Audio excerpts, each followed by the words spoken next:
Revelio.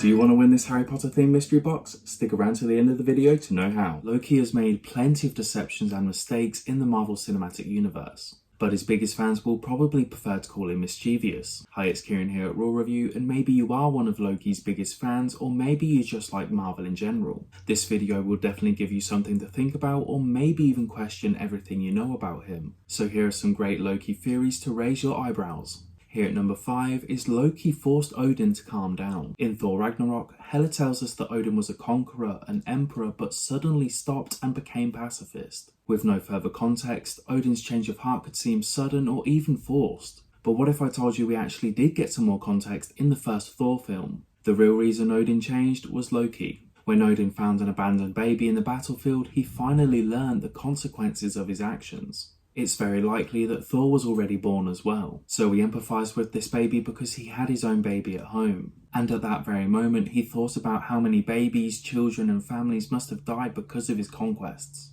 and from that point decided to stop. So in a certain way, Loki might have saved the 616 universe from Odin and Hela. Coming in at number 4, the subtext of Loki's dying words. "The sun will shine on us again, brother." Loki says this line, creates a weapon and attempts to kill Thanos. There has been so much speculation about why Loki would do something that would so obviously result in his death.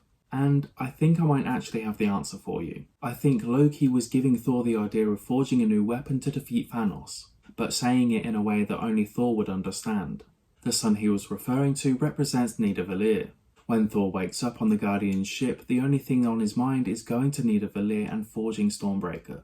I don't think he came up with that idea on his own. After all, in Ragnarok, when Hela is the greatest threat he's ever seen, he never thinks about swinging to Nidavellir to pick up a new weapon to help him out. There's even a line in Infinity War when he refers to Stormbreaker as the god-killing kind of weapon. Seems like the kind of thing that would come in handy when going up against a goddess. The only thing that Thor didn't pick up on was when Loki tried to kill Thanos when he went for the head. Here at number 3, Loki wanted to get into Valhalla. In Loki's death scene, he knew exactly what he was doing. Loki was playing the hero to get into Valhalla to consult with Odin and other dead Asgardians, and dying in battle with Thanos was the only way to get there. Loki's character in the MCU has always had a plot and very precise. Everything that he has done in the MCU has been down to his plan.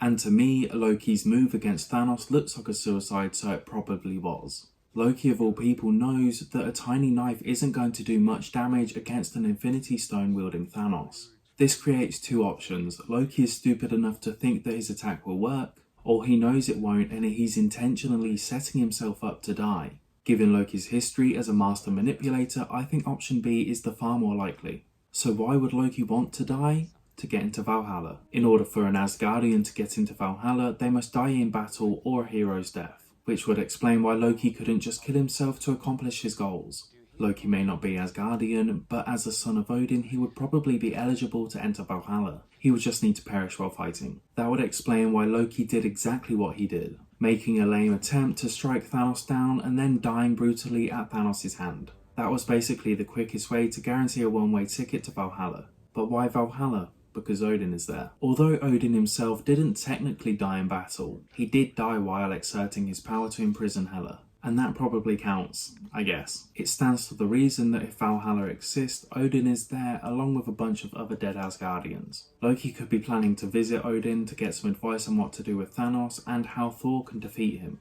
What good is information if you're too dead to share it? Fortunately, Thor's family members appear to be able to contact him from beyond the grave. Odin does this in Thor Ragnarok with his famous "Are you the god of hammers" speech, and so it stands to reason that Loki could replicate the same trick, speaking to Thor from Valhalla and sharing vital information with him. Loki's final words are very well chosen and very important.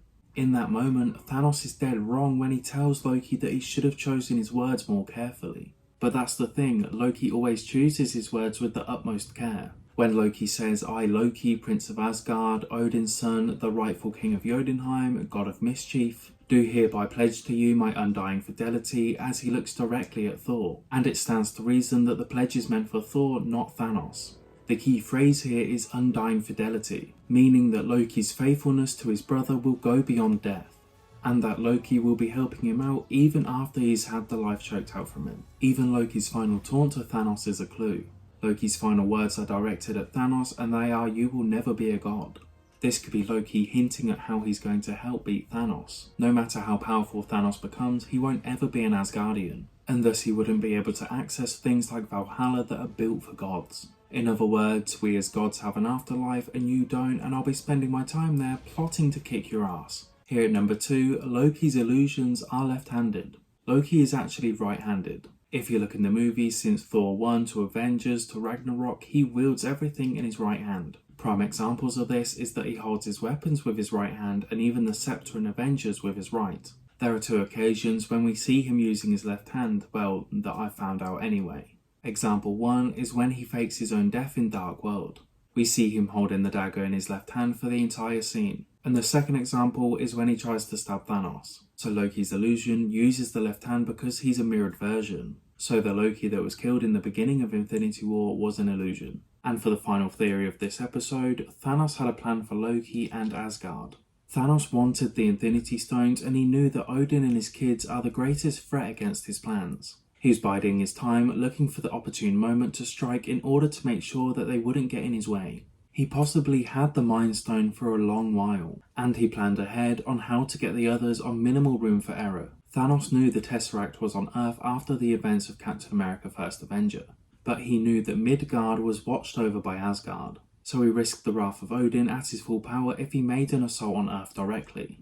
Thanos also must have been keeping tabs on how the Asgardian royal family was doing, looking for the sort of weaknesses that he could capitalise on. So Thanos used the Asgardians themselves in order to make an attempt at getting the Tesseract/Space Stone. He used Loki knowing that neither Odin nor Thor would have the heart to kill him, but it didn't go so smoothly because the Avengers managed to subdue Loki, and then take the Space Stone back to Asgard instead of letting Loki take it to Thanos.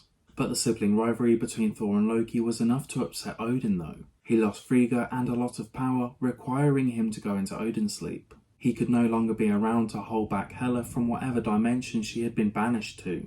And so that wrapped things up for the Asgardians, as their family problems destroyed Asgard, leaving only Thor capable of potentially being able to face Thanos.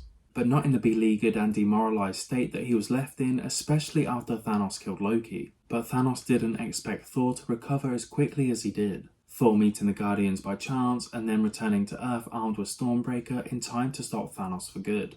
So there we have it guys, some Loki theories to think about. Let me leave you with this question, who would you like to see an episode about? Let me know in the comments below. And if you want to win this magical Harry Potter themed mystery box, all you need to do are these 3 simple things. Number 1, leave a like on this video. Number 2, leave a comment on any of my videos. It could be just as simple as a heart emoji. And number 3 is the most important, make sure you are subscribed. And one lucky random subscriber will be announced on the 30th of September. You can even hit that bell icon to keep up to date with my latest uploads and giveaways, such as my comic book giveaways every fortnight. And one last thing before I go, make sure you smash that like and subscribe button. Let's run that algorithm up and it helps this channel grow. So with all of that being said, I will see you in the next one, but until then, take care.